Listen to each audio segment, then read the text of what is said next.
BJP സംസ്ഥാന ഘടകത്തിലെ പൊട്ടിത്തെറി അതിന്റെ മൂർധന്യാവസ്ഥയിലെത്തി. പലരുടെയും തലകൾ ഉരുളുമെന്നാണ് കേൾക്കുന്നത്. പാർട്ടിയുടെ A+ മണ്ഡലമായ പാലക്കാട് ഉപതെരഞ്ഞെടുപ്പിൽ തോൽവി ഏറ്റുവാങ്ങിയതിന് പിന്നാലെയാണ് ചേരിപ്പോര് രൂക്ഷമായത്. തോൽവിയുടെ ഉത്തരവാദിത്വം ഏറ്റെടുത്ത് രാജിവെക്കാൻ സംസ്ഥാന പ്രസിഡന്റ് K. സുരേന്ദ്രൻ സന്നദ്ധയും അറിയിച്ചു.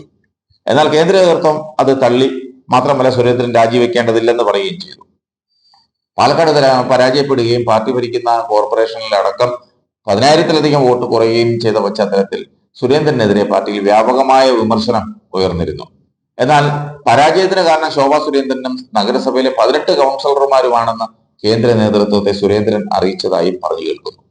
ശോഭാ സുരേന്ദ്രന്റെ ഡ്രൈവർ കണ്ണാടി പഞ്ചായത്ത് കേന്ദ്രീകരിച്ച് വോട്ട് മറിച്ചുവെന്ന് ആരോപണമുണ്ട്. പാലക്കാട് നഗരസഭയിൽ കച്ചവടക്കാർക്കുള്ള യൂസർ ഫീസ് 300 രൂപയിൽ നിന്നും 100 രൂപയായി കുറയ്ക്കണമെന്ന ആവശ്യം നഗരസഭാ അധ്യക്ഷ തള്ളി. ഇത് പാർട്ടിക്ക് തിരിച്ചടിയായി എന്നാണ് അവിടുന്ന് വരുന്ന ഒരു റിപ്പോർട്ട്. സ്മിതേഷ് മീനാക്ഷി, ദിവ്യ, സാബു തുടങ്ങിയ കൗൺസിലർമാർ പാർട്ടി സ്ഥാനാർത്ഥിക്കെതിരെ പ്രവർത്തിച്ചതായും സുരേന്ദ്രൻ കേന്ദ്ര നേതൃത്വത്തിന് വിവരം നൽകിയിട്ടുണ്ട്. സഹപ്രഭാരിയുടെ നേതൃത്വത്തിൽ സംഭവം അന്വേഷിക്കണമെന്നാണ് സുരേന്ദ്രന്റെ ആവശ്യം.